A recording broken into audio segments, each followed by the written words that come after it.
All right, welcome to Buddy Book Club. I'm Dylan here with the best looking pair of long milky white legs I've ever seen. Keith, what's up, buddy? Rawr. I don't know. Hey, what's up?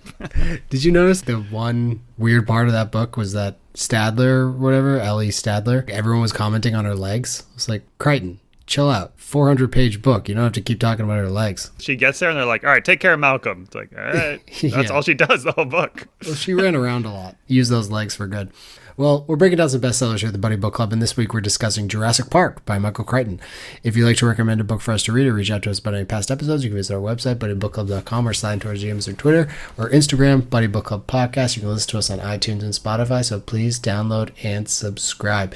Keith, Jurassic Park, I don't know why, but I feel like this book it's a long time coming for me.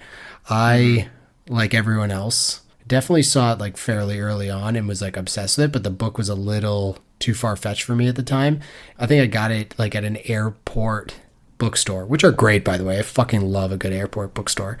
And I started reading on a plane and was like, nope. Like, I was 13 or something. I was like, nah, this is way over my head. And never picked it back up. So I'm glad we finally got here. Have you read this book before? Do you love the movie? I kind of need this before we get into the actual categories here. I didn't even know it was a book, honestly. Oh. Until obviously recently. I remember liking it as a kid, but it doesn't really cross my mind as a top movie. I know that for most people that's blasphemy, but... So were you not into dinosaurs as a kid? I was when I was super young. I mean, who wasn't? Yeah, I mean, super young. Yeah, totally. I don't have dinosaur posters in my room. That was funny in the book. They're like, every kid loves dinosaurs. And I was like, that's true. Why is that? And trains, to be fair. So, but certain times you grow out of those things, D-Man. It's time for you to admit. I think you were like diddled by a train or something, because you don't like dinosaurs, you don't like trains. Something bad happened to you. There was like Thomas the Tank Engine dinosaur crossover episode, and it just so happened when you went to see Father O'Leary. Yeah, well, let's keep that off the air. Okay, Jurassic Park, stock up. What do you got? Stock up. You know this is coming, D-Man. It's been a long, long time coming. The chicken wing theory, stock up.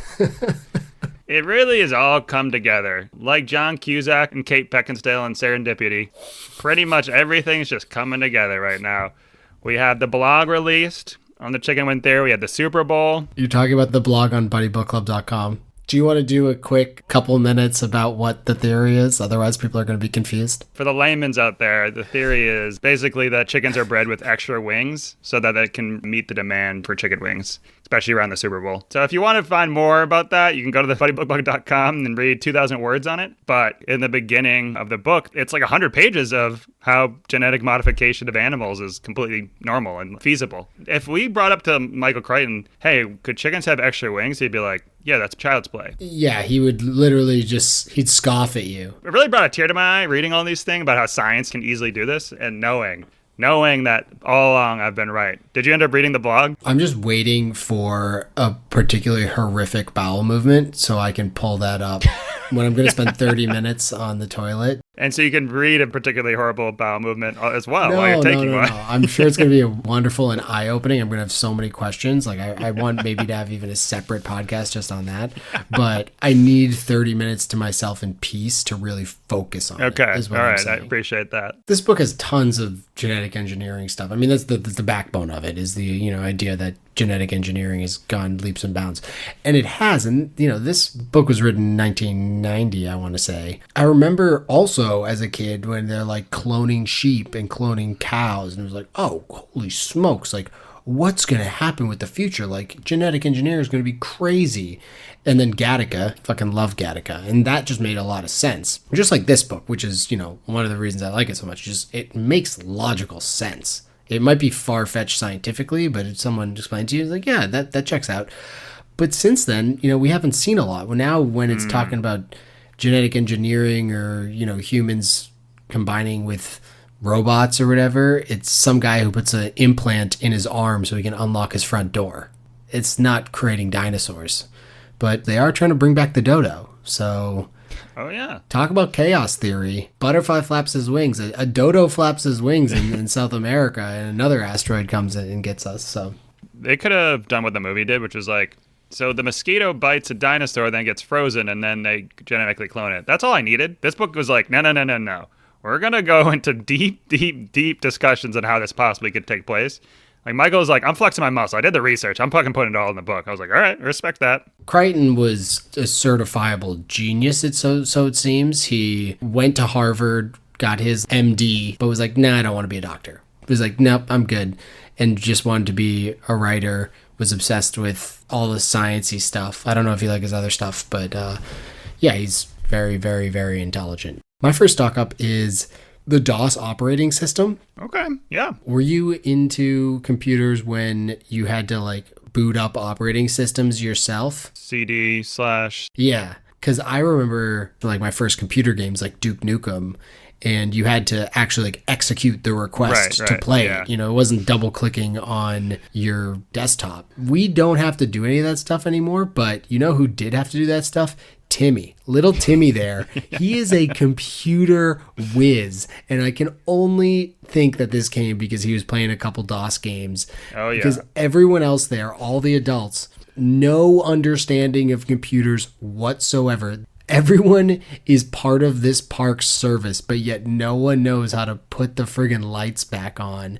And so they're just like, who should we have do it? Here, give it to this 10-year-old kid. And he figures it out. So stock up DOS operating system, stock up Duke Nukem, whatever games you were playing, number crunchers, gizmos and gadgets. Go for it, Timmy. Timmy was just TJ Henderson from Smart Guy, right? That's who he was. He wasn't an 11-year-old. He was like a 30-year-old that was in an 11-year-old's body because he was a genius. He had some savant syndrome. Talk about being obsessed with dinosaurs. She was like telling Dr. Grant what's up. He's like, chill out, Dr. Grant. No, this is the case. What else do you have for stock up? Stock up island life versus boat life.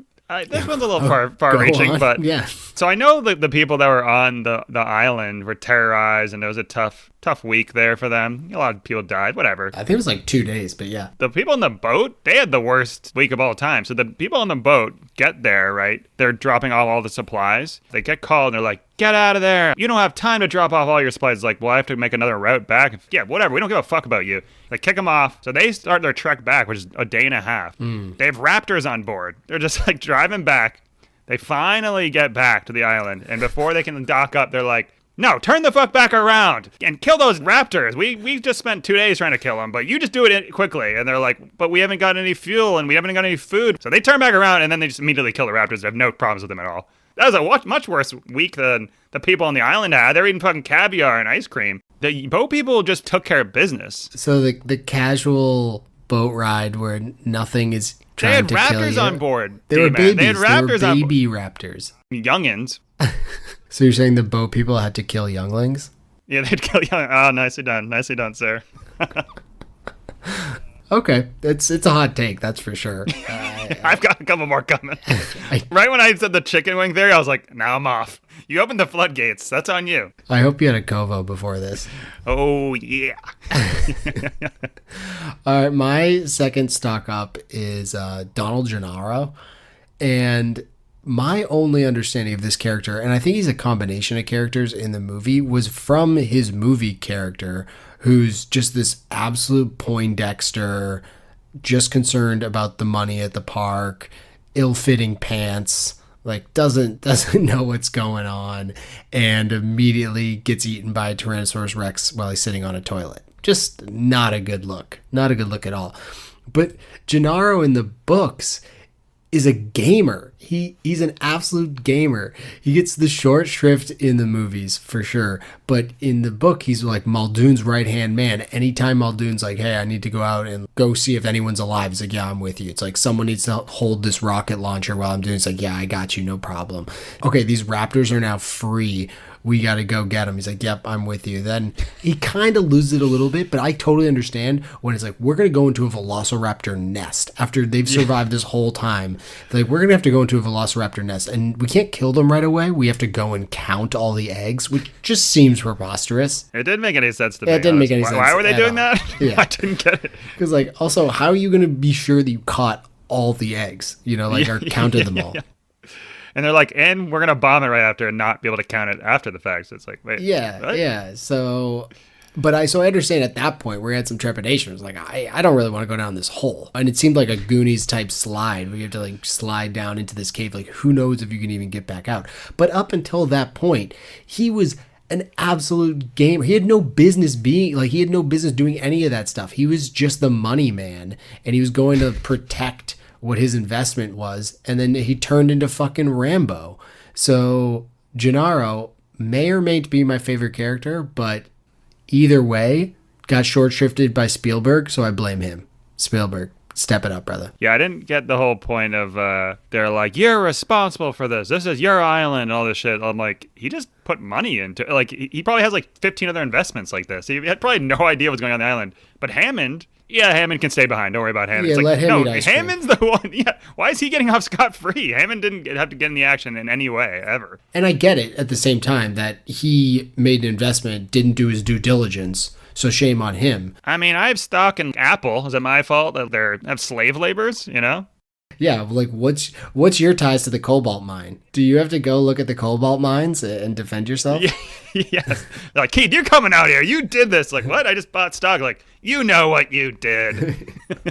Okay, cool. Let's get into stock down. What do you got? Stock down, and this is going to be a long one, but chaos theory and literally anything Malcolm said in this whole book, stock down. Don't say it. You like Malcolm? Of course I did. We might have a big issue here. I'm not going to use any hyperbole here, D-Man, when I say that Malcolm was the worst character in any book we've read so far. And we've read some bad characters. Malcolm was easily the worst. One of the best parts of this book was when he died and stopped talking. I was happy. He was just the worst. And don't think that Malcolm from this book is the same as Malcolm in the movie. Don't get those twisted. They're not the same people. These are two different characters completely. First note I wrote was, wow, this Malcolm dude is pretty arrogant. Like, before I even knew his character. And he's full of this know-it-allness that's just throughout the whole book. Just has this arrogance and you're wrong. Oh, why? I'm not going to tell you why, but you'll find out. What? When you read the blogs, D-Man, when I complain about something, do I give a solution every time? I do. I give a fucking solution on how to fix things. This guy doesn't give one solution to anything. And all he does is he goes on these Shakespearean monologues that no one stops him, no one cuts him off, about how he's right and how everything's bad and it's chaos theory. It doesn't make any sense, D-Man. I'm not done yet either. And if you don't think his personality's bad, just look at his actions. He first gets there, super creepy to Dr. What's her name? Sadler, yeah. Sadler. Just like checking her out, talking about her probably pale legs you'd mentioned in the beginning. Mm-hmm. He runs away when the kids and Dr. Grant get into any sort of Not a good look. Terrible, complete coward. And while they're doing everything to save him and they're giving him medicine and they're like calling in helicopters, all he's doing is shitting on everyone there. Oh, I'm smarter than you and I know these things. I knew this all along. And here's a hot take, D-Man, but I think this is really what was going on in this book. I'm convinced that to prove his point that he was right, he's the one that turned the computers off. He's the one that turned the power off. He's the one that fucked everything up because he wanted the Malcolm effect to be real. And that was the most important thing to him, kid. It had nothing to do with Ned. Ned had nothing to do with it. And chaos theory, it's just Murphy's Law. That's how they described it. They're like, anything that could go wrong is going to go wrong. It's like, well, I'm going to defend his chaos theory just in the fact that The Butterfly Effect is a really good movie. I liked it a lot. One thing I did appreciate of him was that everyone, and this still happens today, like with global warming and whatnot, people are like, oh, we have to save the planet. We have to save the planet. It's like, no, we just have to save us. Like, the planet is going to be chill. The planet goes through cycles. We're a parasite. It's going to rid it of us, and life will still continue in one form or another. It just won't be human life. And so everyone kept saying, like, we got to save the planet. He's like, no. You guys are just trying to talk about saving you. Like, it has nothing to do with the planet itself. So, I was with him there. You could say that in one sentence, though, and not give 3 paragraphs on why. Well, I think Malcolm also was kind of like the voice of Michael Crichton in this. He was the author's voice. He did have some level of, not like exposition, but like the whole idea behind it all. The idea of chaos theory and the idea that people think they can do whatever they want and become gods and, make life happen and just think they can control it when we really can't control anything. A lot of the stuff I enjoyed. I was a Malcolm fan. I can understand your point, though, in that you thought he was a preachy douchebag. That's a good way to sum it.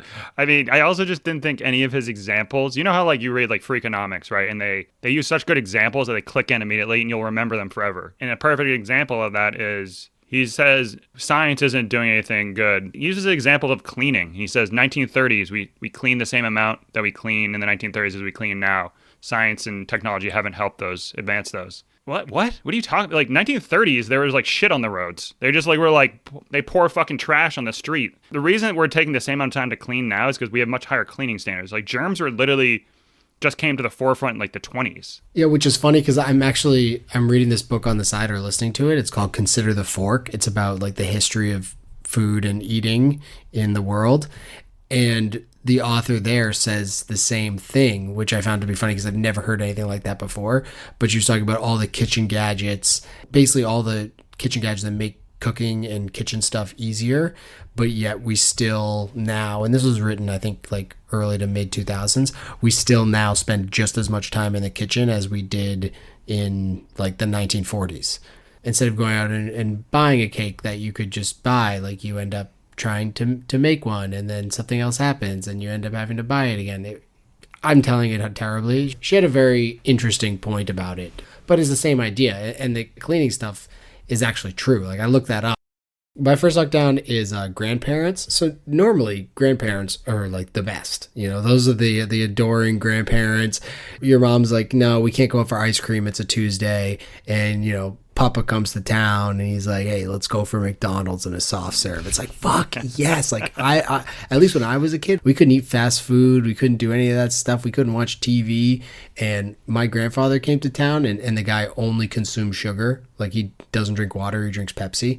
And so not only would he bring all of this contraband, like it was like heavyweights, like he brought all this contraband into our house, like smacks and honeycomb, frosted flakes. It was like, whoa, what the fuck? Like, this is amazing. But then for dinner, he'd take us out to McDonald's, like take us to the park and then take us to McDonald's. And then we get to watch TV and he'd watch like Homicide. And I was 8. I was like, I'm going to stay up with Papa and watch TV. And we'd be watching Homicide. I was like, this is fucking wild, just eating frosted flakes. But our boy Hammond here, he does not give a fuck about his grandkids.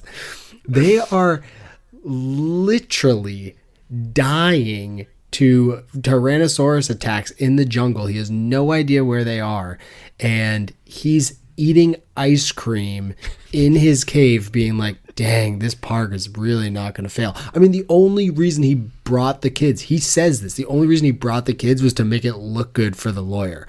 He's built this amazing park, and the whole time he's saying, oh, I just did it for all the children out there, like the wonder that it'll bring. He has his own grandkids there, and he says he only did it so that the lawyers will think it's safe.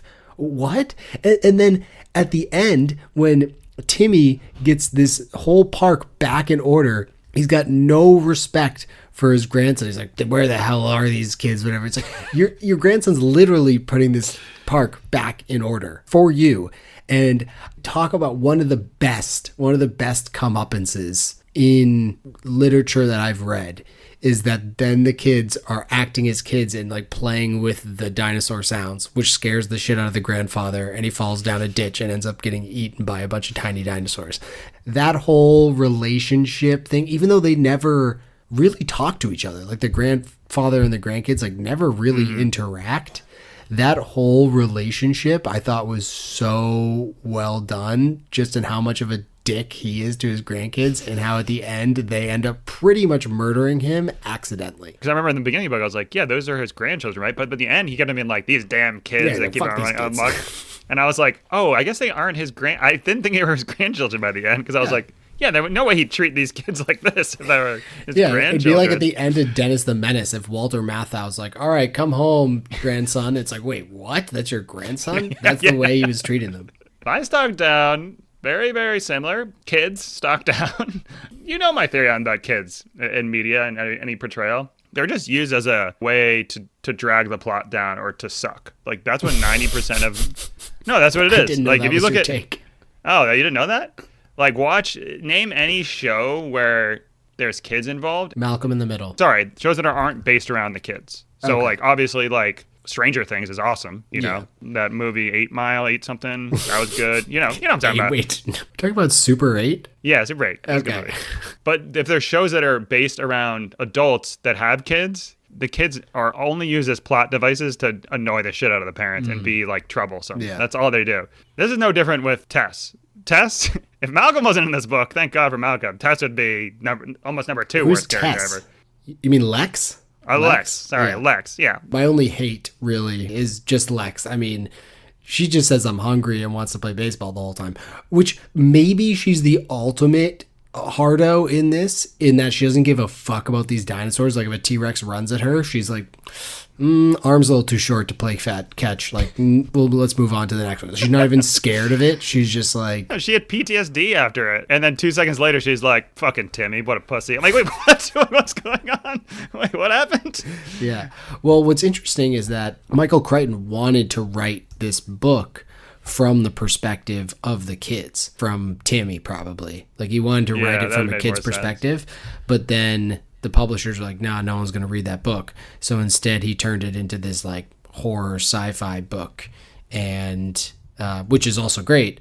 But then that's also why the movie Spielberg goes more in that direction. Granted, Crichton, I think, wrote the screenplay for it, but he goes more in that direction of like, okay, like let's make this a PG-13 movie and make it more from the kid's perspective, where James Cameron, who also wanted to make the movie, wanted to make it like Aliens, but dinosaurs, which would have been fucking super cool too. I mean, I love the Steven Spielberg version, but he wanted to make this like a rated R horror movie.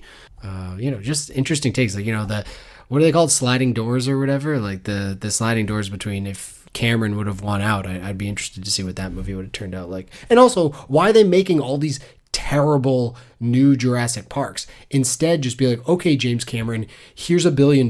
You do your version of the original one. Why not? Change the plot points a little bit. You can change the ending, but just make it the same story. It'd be phenomenal. I'd be totally down for that, as opposed to like, I keep turning my TV, it's like Jurassic World Dominion. I'm like, pass.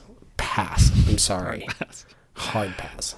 Well, my theory, another one here coming, is that Lex was initially written as a dog. It makes way more sense.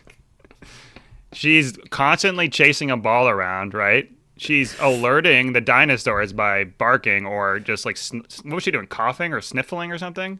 Yeah, vomiting. She puked, right? Is that what it was? Yeah, I don't know what she was. She did something where she kept on like, anytime there's dinosaurs near, she would cough or something. And I think it would just make more sense. I mean, because all she did, you already pointed out, is alert the dinosaurs at the worst moments, complain, shit on Timmy, and then celebrate and be like, we did it, we finally made it, guys. And then obviously something bad would happen right after she did that. So, if she was just a dog character, I think it would have been made more sense that the dog ran away and like the dog was alerting the dinosaurs. You wouldn't feel bad for the dog. Like, that's a dog. Yeah. But when it's a human person, you're like, what is wrong with this person? Also, can we point out the fact that Timmy's on the computer? He's 11. He's 11? Confirmed? Okay. I looked it up, and she's supposed to be 8. Mm-hmm. She's acting like she's like 3 years. I thought she was 3 years old. And Timmy's like typing away, and she's like, why are you doing that, Timmy? I was like, let him work on the computer. And she's like, Timmy, you click quadrant 7, then the prognosis there is that's not working, and the augmentation. And I'm like, how does she know these words, and why is she reading off the screen? Did that make any sense to you? You know what I'm talking about? I do. She's like reading off the screen, and it's at like a college level reading level, and she's just like, a second ago she like was sucking her thumb, and now she's able to read a computer screen and tell Timmy he's doing things wrong. It's like, what's going on here? There are many adults that suck their thumbs, just saying, FYI. Go on. Not I'm me. Getting fired up this pod. You are getting fired up. I like this. You have a lot of feelings about Jurassic Park, specifically 8-year-olds and mathematical theorists. Well, this might help you. My next talk down is science.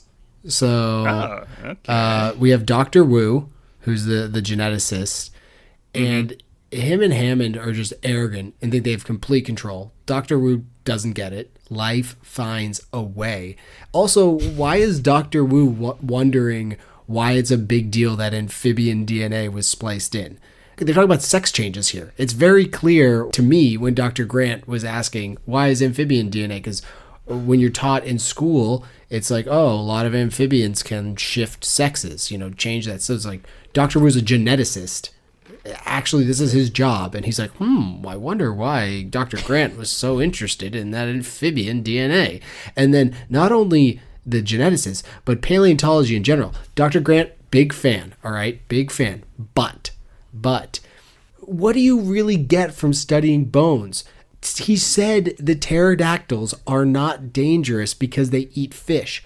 They're fucking flying crocodiles with 15-foot wingspans that are swooping on you. If a bat swoops on me, I'm concerned. Buddy, you study bones. This is a real fucking animal. It is going to eat you. I don't understand why he was so convinced that they were safe. It's like seeing an alien life form and just being like, no, it must be friendly.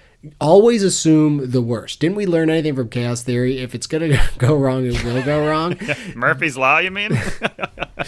Dr. Grant, stick to the bones. Get off the real life creatures, okay? Science down, Timmy up. That's all that you need to know. I also thought, too, that this book was actually really ahead of its time in terms of self-driving cars and computers counting things and things like that. I was like, holy shit, this is 1990? Like, this is pretty cool. But then again, all that stuff comes back to haunt them, so it wasn't really that good. Yeah. I mean, like I said, Crichton's like a genius. Pretty brilliant of him. And they're all electric cars. It's basically invented Tesla in this book. Yeah, fuck you, Elon Musk. Where's Michael Crichton's money? Get it to his estate. What else you have for stock down? That was it. So I had late bloomers. I'm a big Reddit guy. So in the Get Motivated subreddit, it'll be this scientist didn't even start, that's famous or whatever, didn't even start doing science until he was 50. And this philosopher didn't write this until they were 70. And well, in Jurassic Park, all of these people are in their 20s. And early 30s, and they're at the top of their field. They go through it at the beginning, like, oh, Dr. Grant is 27 years old, and Sadler's 24. She's a grad student, but she's the best paleontologist in her field, and Malcolm's 30. It's like, fucking Timmy's 11, and he's a computer genius. The only old person in this is Hammond, and I'm just sitting here as a 35-year-old man being like, it's over for me. It's like when I watch professional sports, and now I'm at the age where the oldest people in the league are my age. Yeah. Oh, okay. It's all done. I mean, you got to think about the inflation since 1990 too, kid. We're way past it. So now, if you don't hit it by peak by 18, you're done. If you're not dancing on TikTok by 18, you're screwed. We had some solid stock downs this one. Science, kids, late bloomers. And I also had a quick thing on Lex, just stock down like the beauty and majestic nature of dinosaurs. Because you would think if you go to this park, it's like, holy smokes, this is amazing. It's like looking at the stars on a clear night. The whole world changes for you. You know those moments when it just seems like you're so small and the world is so big? Lex doesn't give a shit, you know. Like we said, she just wants to play catch. She could also just be dense, though. I mean, she only has baseball and food on the mind.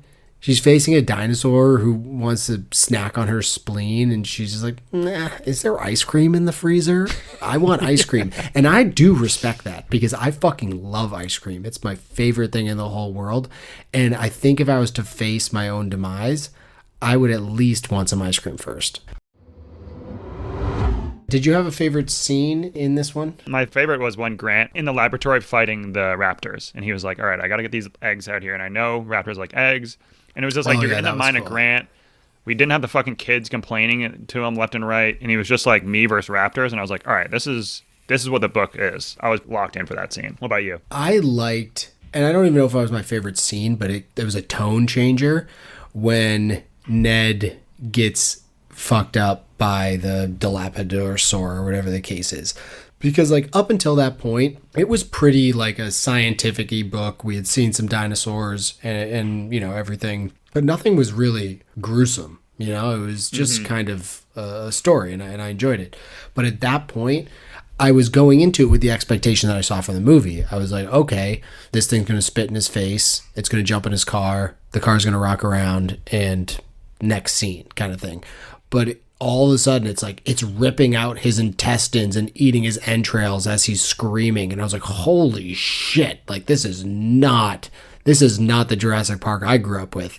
So at that point, I was then like geared up for the rest of the book because I knew there was more to come and there was more people to die. And I was like, okay, this is going to be pretty fucked up. Like some stuff's going to go Yeah, down. no one died a quick death. Every death was like, and they're eating out his intestines while he's still alive, mind you. Like he was feeling everything. I was like, Jesus. Like, all right. Yeah, people use the phrase eaten alive like so often. I feel like, I'm getting eaten alive by these mosquitoes. Michael Crichton just was like, every single person will be eaten alive. Like, I am making this as literal as possible. But at the same time, I think that's fairly common. I follow Nature's Metal on Instagram, which if you don't, do, but it's also pretty fucked up. But you see that so much in nature itself is like a pack of lions eating a water buffalo. It's like, okay, like let's just slit open its stomach and just eat all the good parts while it's still living. So, oh, good God. Nature is fucking metal. Holy shit. So yeah, I would imagine that Jurassic Park would be similar. And why not? A little tasty snack on some human entrails. I'd say pick your character, but I don't even know if you had a favorite character. You just hated them all. Maybe Dr. Grant? I mean, Dr. Grant's obviously like the G, but I also liked Hammond. No, get the fuck out of here. I mean, it's more satirical, but he told Malcolm to shut up a couple times, which I appreciated. He was like, "Yo, can this guy just shut up?" And he actually argued against Malcolm, and Malcolm had no response to anything other than like just went in another monologue. The other thing I thought was funny about Hammond was, you mentioned it earlier, he's like, "I made this park for kids," and then they go on the ride, and it's like, "And now we're gonna show you these kids a goat that's helplessly strapped to like a pole, getting absolutely mauled and murdered by a Tyrannosaurus Rex for the kids." It's like, what the hell? Yeah, it seemed like a Simpsons episode. yeah. It's like, yeah, that seems like kids would love that. Just what kids want to see. Dr. Grant also, I don't know why they made this change. Probably, I mean, I guess I know why, because he ended up getting stuck with them. But in the movie, he hates kids. That's his thing. Is he can't fucking stand kids. He just hates the whole idea. And in the book, he loves kids. He's like, I'm totally down for kids. Kids are great. Yeah, he's a saint in the book. He's Doesn't complain. A great guy. Yeah, he's totally down and like takes accountability, takes ownership of stuff. Like, I need to take care of this because no one else will. He's just an awesome guy in the book. Also, from the movie itself, I don't know if you knew this little Easter egg, but remember when they're flying in the helicopter at the beginning? Maybe you don't. I don't know when you saw it, but I haven't seen the movie in forever. Oh, okay. Well, they're flying in the helicopter, and Dr. Grant can't figure out how to get the seatbelts fastened because he can't find the like male piece. So he just like ties two of the like sockets together. That's basically saying life finds a way because he takes the two female pieces and creates like a seatbelt with it. So it's a real, I love those stuff in movies where it's just not even really discussed, and it just makes total sense though. Oh, two females, boom, we got a seatbelt out of it. And you take two females or whatever, and all of a sudden you got a baby dinosaur. What do we love?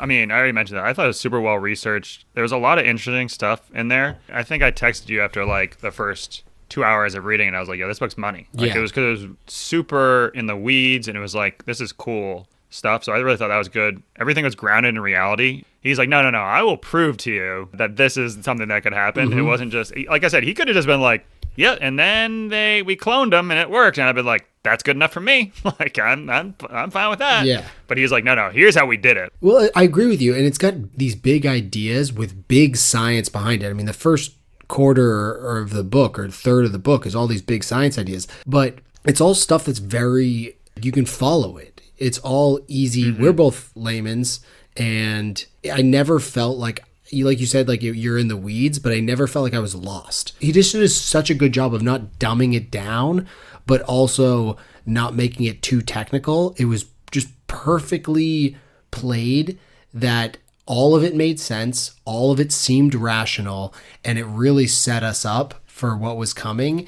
And because you spent that whole time doing that like rational science stuff, I believed there was dinosaurs. Like I was like, okay, yes, like this thing exists somewhere. I'm convinced there is an island in the real world where this exists. And like they read Jurassic Park and were like, oh shit, like this guy's onto us. Like who's this Crichton guy? The DNA research, the paleontology, the chaos theory, it's all so well done. I mean, chaos theory, I can kind of explain it at this point. Don't ask me to, but I can kind of explain the beats based on what he wrote. Yeah, and also the reason the movie is so good is because he laid the groundwork so well. Because I think a lot of problems with a lot of the movies that are science fiction based or things like that is that they don't have a ton to pull from, or like they don't grasp it completely. Whereas he's like, I'm going to give you so much shit that you just cherry pick the best stuff and put it in there and like run with it. And like, that's what they did. It was so genius in the movie to make it that like amusement park ride where it explains how they got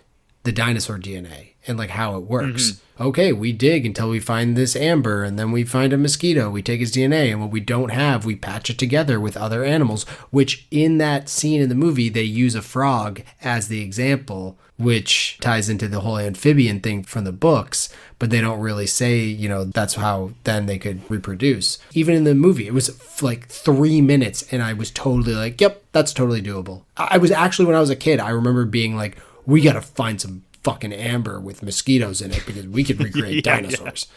Yeah. One of the things I love was good slow burn in a book. We just don't get that too often. I feel like it's really like dives right into it. We read a lot of like thrillers and stuff, and they always start off with either a murder or some ideas that something really bad's going on. And this is just talks about science for the first bit. They don't even explicitly state that Jurassic Park is a dinosaur park until 2.5 hours into the audiobook. So I don't know how many pages that is, but they don't even state that it is a dinosaur park. Does the actual physical book have pictures? Because I can't imagine reading this book without seeing the movie first. Because like I'd be like, there's a stegosaurus. I'm like, what the hell is that again? It doesn't have pictures, but what you're going to hate is that each section of the book, so each section is broken, it's like 7 sections, and then there's chapters within there. Each section has an illustration, and it's fractals based on the chaos theory. Sorry, Keith. What is that? What does fractals mean? What does that mean? It's those images. I mean, you see it in like flowers and seashells and mountain ranges. He was kind of explaining, Malcolm's explaining it as like a mountain. Like if you look at the shape of a mountain and then you pick up a rock in that mountain, it has like the same shape. It's kind of like how smaller things become bigger. What about hates? What do you got? I actually thought the park was set up pretty well. I don't know if maybe I'm crazy, but if you're like in a fortress, right? And it's like, this is a well-defended fortress, but the person that built the fortress then goes to your enemy and says, here's all the back doors and here's how to defeat the fortress. And here's all, it's like, then yeah, the fortress was set up well, but you just got stabbed in the back by the person that set it up. And that's what happened, right? Well, kind of, but it's the same thing with the power. They live on an island off of Costa Rica. Like there's going to be a hurricane or something like that. You have to prepare for those things. Well, yeah, but they had all those backup generators, they had all these different things that if they didn't get hacked, and if Malcolm hadn't turned the power off, which I'm sure it was him that did all that stuff. I mean, there was some obviously incompetence, but it was more in sabotage, which is like not necessarily poor defense. It's more like, oh, poor loyalty. Like that's all that was. But I feel like if you have a dinosaur park, a literal dinosaur park, you should probably be prepared for sabotage. I mean, stock up computer programmers is what it comes down to in 8-year-olds. You think the Ruskies aren't going to get interested in that? This is perfect Cold War thing, like Cold War story. Yeah, the only thing I really hated was, I just don't like dinosaur names in general. Why are they so hard to pronounce? I'm glad I listened to the audiobook because I wouldn't have been able to pronounce a bunch of these. I would have, like, would have taken me twice as long to read it because I would have been like, prophylactodontus. So, like, also, why did they become confusing? When I grew up, there was brontosauruses. We knew what the brontosaurus was. And then all of a sudden, they're brachiosauruses. And then they're apatrosauruses. And then they're chimerameriosauruses. Like, and it's all the same thing. I don't need to know that. I'm cool with brontosaurus. Just leave it. Don't worry about. Yeah, I agree. I don't need the BuzzFeed article. It's like, you've been saying brontosaurus, but it's actually not. It's like, I don't care. I'm good with that. Mm-hmm. Someone shows me a picture. I say, yeah, that's a brontosaurus. Like, no, that's actually a close relative. I'm like, I don't care. Move on with my life. Why can't some be simple? Velociraptor, very simple. Tyrannosaurus Rex, very simple. Just Triceratops, Stegosaurus, those ones we know. They seem so simple. Why keep the syllables shorter? I don't like that. I hear you. Yeah. I hear you. I'm on board with that. What did you hate anything else? We talked about the first 2 hours I really enjoyed because it was like getting into the weeds of things. But once they introduced all the characters and they're kind of going around, there was a lot of, well, what do you mean? And then a long monologue. And then there was like, but what does that mean? And then it's just like, that doesn't really make for good dialogue. It wasn't the most thrilling dialogue a lot of the time. It was just a lot of explaining, and which is necessary. But at the same time, we already had a bunch of explaining.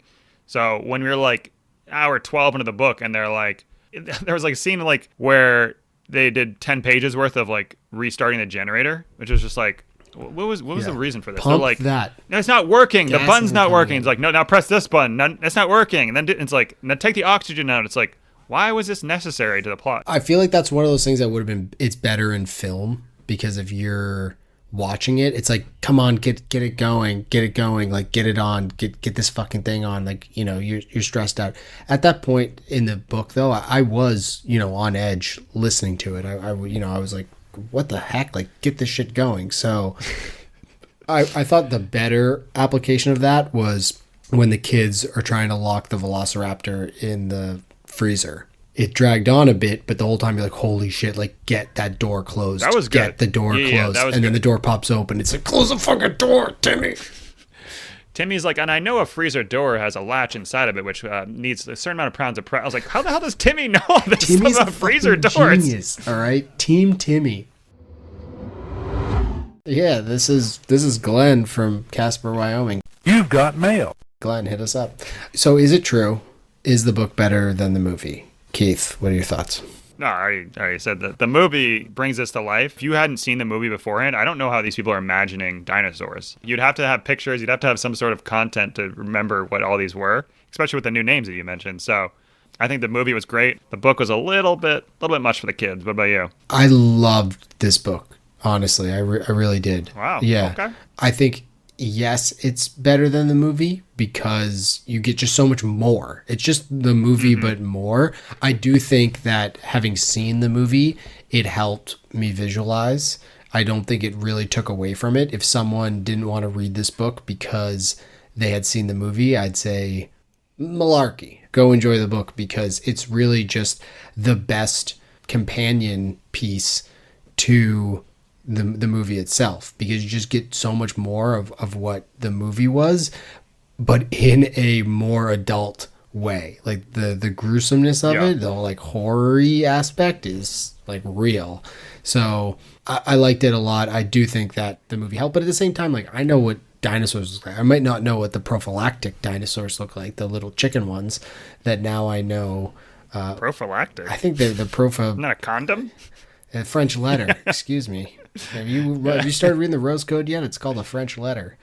And a lot of the stuff in the book is then in the sequels, movies, because they don't even touch on that whole river trip and into the pterodactyl den, like from the rivers into the pterodactyl place that Grant and the kids go in the movie at all. And that was like a really fun part of the book. So... and Hammond gets it, like I said before, like Hammond gets it in the book, and he really doesn't. He just gets like saved, which is bullshit. So I like the book better, but I don't think that if you had only read the book, I'd say definitely watch the movie. And if you hadn't seen the movie, I'd say what planet are you living on? But vice versa, for sure. So what is your favorite dinosaur movie? What movies are there? I got Land Before Time, which is up there for me. Great movie. We're Back. That's a very weird movie and also animated. Disney's Dinosaur, which I haven't seen, but I know it exists. Then in the 80s, we had this Prehysteria where like this kid finds a bunch of little mini dinosaurs. That was a super weird movie. And you watch some weird ones. I definitely haven't seen, but now I will. The Velocipaster. It's actually certified fresh on Rotten Tomatoes, which is mind-blowing. It's about a velociraptor priest, and it's like 74 audience, 62 critics. So I feel like on a shitty hungover Sunday, now that football's over, I have to watch the Velocipaster. This looks so bad, right? But it's certified fresh. Like it's actually certified fresh. Crichton, though, he also wrote and directed the original Westworld. He pretty much came up with the idea for ER, like the TV series. Like him and Steven Spielberg were like shooting the shit. That's like how he got Jurassic Park. They were shooting the shit about this script he was writing that became ER. The guy gets it. I looked up to see how much he made on the movie. He had $1.5 million advance for writing the screenplay before the book was even released. Wow. Like this is before the book even came out. He had $1.5 million, and then, or for the rights, he got $1.5 million, and then he got another $500K for the screenplay. But supposedly he got points at the box office, but I couldn't find the numbers for that because I could only imagine, even if he got, It's like someone owning 1% of Apple in 1980 or something like that. It's like, who knows what he made. Say what you will about Hammond, by the way, but Hammond was a good businessman. He was like, the merchandising alone is going to make this place fucking a fortune. And once you know it, the movies are amazing, and then an NBA team is named after the movie, the Raptors. Like, that's from Jurassic Park. Yeah, and like, no matter where you go to this day, if you go into Walmart or Target, like, there's Jurassic Park stuff. It's wild. So yeah, he wasn't wrong on that front. And also kind of crazy that we went an entire podcast and didn't talk about the baby elephant that he was carrying around in his briefcase. Pardon me? Did I miss that? What? Yeah, it was like that was part of how he sold the idea of right. Jurassic Park to investors. He had like a sick and deformed tiny elephant that he carried around with him. Okay, so Jurassic Park, Michael Crichton. Would you recommend the book? Yeah, this is more on me. I think it's just, I don't really like a lot of books that have a ton of science involved, it seems like. So I thought it was great at some parts and then deterred heavily by a couple of the characters I've mentioned already. I would put it at like a 50-50 range because there were so many good scenes and it was the foundation for the movie. I have a special place in my heart, but I was very upset with a couple of these characters. So that's what I'll put it at. What about, I mean, you sound like, is it top 10 for you? Yeah, so it's tough. Like, I think it's a top 10 for me. I just don't know what I'd be kicking out. Like, I don't know what my current top 10 at this is. Point, it's tough. Yeah, it's at tough this point. So I don't know. I think it's in my top 10, which basically means go read it, Go read it, enjoy it. If you want the horror-y stuff, just get through the first part. But, like, get invested. Because the first part kind of sets the scene for you, and then it gets... And it's also not dull at the beginning. We didn't even touch on a lot of the stuff at the beginning where it's them trying to figure out, like, is this a new dinosaur? Like, is this a reptile? Like, what's going on here? And I found that to be really interesting, too. I also listened to it all on a road trip. It made that trip sail by. So, yeah, I would. Coming up, we're switching gears a little bit, and we're going to some historical fiction with a World War II historical fiction, The Rose Code, which is about some women code breakers during World War II, like I said, trying to break the enigma. And then movie-wise, we got The Menu up next. Yeah. Well, Alrighty. That's it. All right. Bye now.